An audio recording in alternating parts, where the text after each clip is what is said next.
Deveti, Maj. Največja letna zabava v Moskvi, ki sega desetletja nazaj v svoji izvirni obliki kot parada ob dnevu zmage, s katero praznujejo zmago Sovjetske zveze nad Nemčijo v veliki domovinski vojni. To ni le moj najljubši dan na ruskem koledarju za pridobivanje novih posnetkov. Bil je tudi predmet političnih spletk v vsaki izvedbi, odkar se je začela invazija.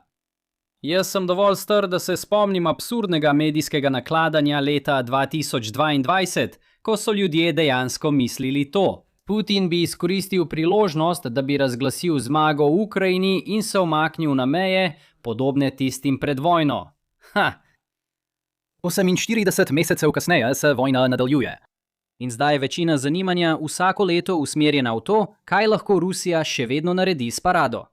To je posledica pomanjkanja opreme zaradi izgub v vzhodni Ukrajini in povečane varnostne zaskrbljenosti zaradi dronov dolgega dosega in manevrirnih raket, poimenovani po prikupnih rožnatih pticah.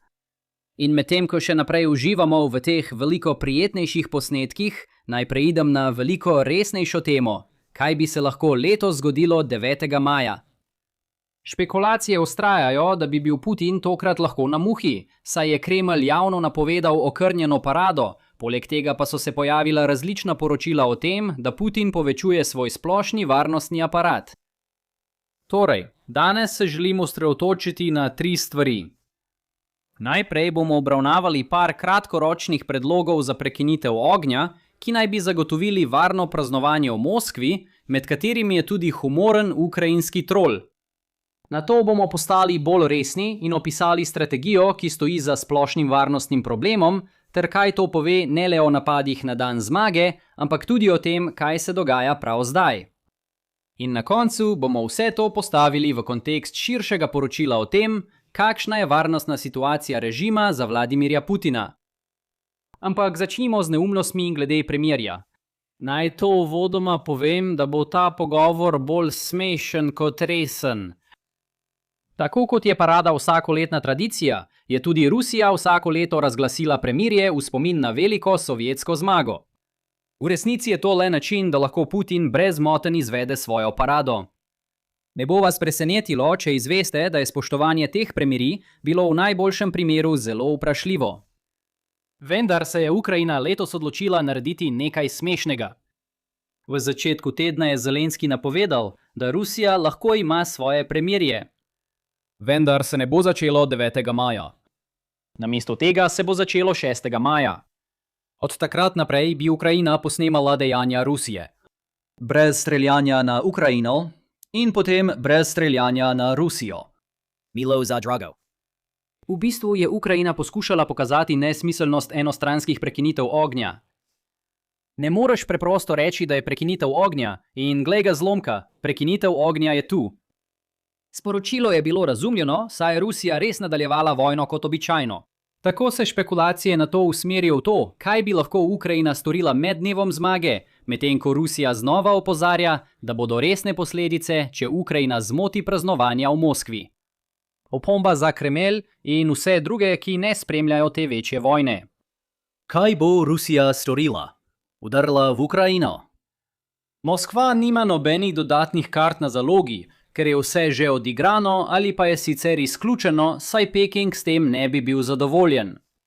Ne moreš zgolj groziti, da boš zmagal v vojni, ker če bi lahko, bi to že storil. Če pogledamo širšo sliko, bi celotno to izmenjavanje premirij opisal kot odvračanje pozornosti. Premirje, ki ga je odredil Zelenski, je bilo v medijih predstavljeno kot mojstrska poteza, ki je razkrila Kremljevo hinavščino glede premirja. Kakorkoli že, tu nima skoraj nobenega oprijemljivega učinka na vojaško situacijo in nisem prepričan, kdo po 4 letih še ni oblikoval mnenja o tem, katera stran ima prav. Tako je Ukrajina pridobila vse, kar je mogoče pridobiti s pozitivnim medijskim ciklom med opazovalci vojne. Toda zgodba, ki je res pomembna, je to, kar se zgodi na dan zmage ali tik pred dnem zmage. Torej, pogovorimo se o tem. Čeprav dan zmage bolje ponazori splošni strateški problem razporejanja obrambe, gre še vedno zgolj za primer razporejanja obrambe. Morda se spomnite, kako to deluje iz nekaterih naših prejšnjih raziskovanj te dileme, vendar dovolite, da na hitro osvežim spomin. Recimo, da ima Rusija dve potencialni obrambni šibki točki, vsaka z edinstveno stopnjo ranljivosti, ter nabor obrambnih virov, ki jih lahko razporedi na katerokoli od teh lokacij. Ključna ugotovitev je, da Rusija ne bi smela enakomerno razporediti virov med obema. Namesto tega bi morala Rusija upoštevati relativno ranljivost obeh lokacij in razporediti vire tako, da bo končno tveganje enako med obema. To je zato, ker če preveč virov dodelite eni izmed njiju, Ukrajina preprosto napade bolj ranljivo izmed obeh in vsak obrambni vir dodeljen drugi je bil dejansko brez pomena. Zdaj si predstavljajte, da bi se nenadoma pojavil tretji potencialni cilj kar od nikoder. To je navsezadnje primer parade ob dnevu zmage. En dan v letu obstaja še en cilj, ki nima praktične vrednosti, a nenadoma postane pomemben za propagandne namene. Da niti ne omenjamo tega, da bo več VIP oseb sedelo na prostem na ulicah Moskve. Nažalost za Rusijo, obstoj parade tudi čudežno ne ustvari novih varnostnih sil. Kremelj ima namreč na voljo enako število obrambnih sredstev kot prej, zdaj pa mora pokriti še novo šibko točko. Tako Rusija razprši svoje obrambne napore drugje, saj mora izenačiti varnostne ranljivosti na vseh ciljih. Iz tega izhajajo tri posledice, ki morda niso takoj očitne. 1. Ključna stvar za Ukrajino ni ranljivost same parade. Namesto tega gre za pomanjkanje enakovrednih obrambnih virov, kar povzroči, da se skupna ranljivost drugih možnih tarč močno poveča. Vsako ugibanje o tem, kaj bi lahko Ukrajina napadla 9. maja, mora biti pospremljeno z ustrezno mero skromnosti.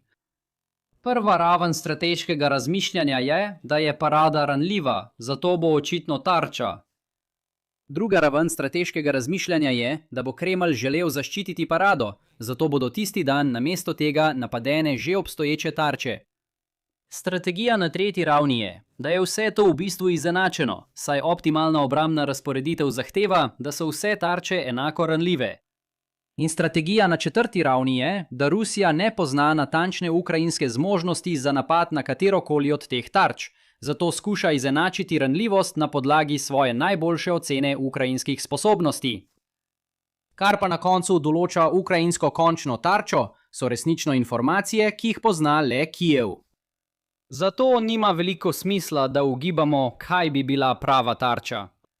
Kajti, če bi mi vedeli to informacijo, bi jo zagotovo vedel tudi Kremelj, in tako to v resnici ni zasebna informacija, kot je bilo prvotno mišljeno. Nazadnje že vidimo koristi parade za Ukrajino. Rusija ne more preprosto tleskniti s prsti in vzpostaviti vseh varnostnih sistemov v Moskvi ob 8. uri zjutraj 9. maja. Kremelj mora začeti premikati zračno obrambo na položaje že več dni vnaprej. To pomeni, da imajo obstoječe tarče, kot so ruske rafinerije, že oslabljen varnostni sistem. Opazili boste, da je Ukrajina v zadnjem času dosegla večji uspeh pri svojih izstrelitvah, čeprav je težko ločiti učinek dneva zmage od splošnega stanja ruskega razpada. Prejdimo na našo zadnjo temo za danes. Parada in varnostne razmere okoli nje prihajajo v času, ko se zdi, da je Putin vse bolj zaskrbljen zaradi stabilnosti svojega režima. V zahodnih medijih je začelo krožiti poročilo, ki je pricurljalo v javnost, domnevno iz Evropske obveščevalne agencije, ki namiguje, da ima Kremelj več težav, kot je javno znano. Če povzamem nekatere glavne trditve, je vsak, ki ima stike s Putinom, pod povečanim nadzorom. Putin preživlja manj časa v bunkerju v Moskvi in več časa v bunkerju v Krasnodarju. Nekdanji minister za obrambo Sergej Šojgu pa je osrednja figura morebitne zarote za državni udar. Posvetimo trenutek temu, da vsako od teh točk postavimo v ustrezen kontekst. Nisem prepričan, zakaj je točka o nadzoru prejela toliko pozornosti, saj se bere kot paranoični avtokrat se vede kot tipičen paranoični avtokrat. Če to povežemo z dnevom zmage, Rusija tudi letos ne bo organizirala pohoda nesmrtnega polka, ker bi to pomenilo, da bi se naključni ljudje nahajali v bližini Putina. Tako bi rekel, da te informacije le dodatno osvetljujejo temo, za katero smo že vedeli, da je resnična. Točka o Krasnodarju je bolj zanimiva. Nahaja se tukaj na jugu države. Moskva je tukaj zgoraj. Obe mesti sta približno enako oddaljeni od ozemlja, ki ga nadzoruje Ukrajina, vendar pot do Krasnodarja vodi čez veliko nebranjenega morja, medtem ko je lažje sproti prestrezati drone, ki letijo proti Moskvi. To nam pove, da je Putin bolj zaskrbljen zaradi notranjih groženj kot zaradi ukrajinskih groženj. Ali pa vsaj verjame, da je za Ukrajino lažje novačiti agente v Moskvi kot v južni Rusiji. Zanimivo je tudi, da verjame, da je biti zunaj prestolnice boljše za varnost režima, kot biti znotraj prestolnice. To obrne splošno logiko delovanja državnih udarov. Poglejte na primer aretacijo Gorbačova v Adači, kjer ga zadržite, zavarujete vladno strukturo v prestolnici in nato razglasite celotno operacijo za končano. Eden od načinov, kako razumeti današnjo situacijo je, da je Putin bolj zaskrbljen zaradi poskusov atentata nanj, kot pa zaradi nekoga, ki bi skušal prevzeti oblast na bolj tradicionalen način. Kar zadeva grožnjo državnega udara, je Šojgu zanimiva oseba, na katero bi lahko pokazali s prstom. On in Putin imata, oziroma sta imela tesen odnos in lahko najdete nešteto fotografij, na katerih sta skupaj na počitnicah. Del razmišljanja o tem, zakaj je Putin z njim tako tesno povezan, oziroma je bil tako tesno povezan, je v tem, da je bil Šojgujev oče po narodnosti iz turške skupine iz Sibirije. Šojgu je bil zato nenevaren, saj ga politični vplivneži v Moskvi ne bi sprejeli kot novega voditelja, če bi kdaj poskušal strmoglaviti Putina. Zato je bil tako dolgo minister za obrambo in tudi potem, ko se je v vojni izkazalo, da je v tej vlogi neučinkovit, je postal sekretar varnostnega sveta. Toda obveščevalno poročilo pravi, da je morda vendarle grožnja. Vsekakor mislim, da je pomembno, da takšno izteklo obveščevalno poročilo vzamemo z rezervo. Zelo enostavno je vse skupaj ponarediti, objaviti javnosti in nato opazovati, kako se Moskva paranoično odziva. Alternativni naslov za to bi lahko bil: obveščevalna agencija morda izvaja operacijo vplivanja, vendar mislim, da to ne bi pritegnilo toliko klikov. Prav tako menim, da je pomembno razumeti splošno situacijo, v kateri se Rusija trenutno nahaja. O tej temi sem temu na svojem drugem kanalu namenil celoten video Geopolitics Helpline, vendar moramo še vedno ločiti senzacionalistične naslove, kot so Putin je končal ali Rusija je zlomljena, od dejanskega stanja. Ruski položaj je videti bistveno slabši kot pred letom dni. Vendar je velika razlika med tem, da je Rusija na točki zloma, in tem, da mora Kremelj ponovno premisliti o ekonomskih vidikih vojne. Ali bi lahko prišlo do državnega udara ali kakšnega protestnega gibanja na ulicah Moskve? Seveda. Pomembno pa je tudi razumeti realnost, da so to še vedno dogodki z majhno verjetnostjo in ne smete zaupati komentatorjem, ki že zadnji 2 leti trdijo, da je Rusija 2 tedna oddaljena od razpada. Omenjam to, ker vpliva na to, kaj bi morala Ukrajina storiti z možnostjo, ki jo ponuja dan zmage. Po pripovedi, da je Putin končal, bi bil javni napad na parado zadnja prelomna točka za državo.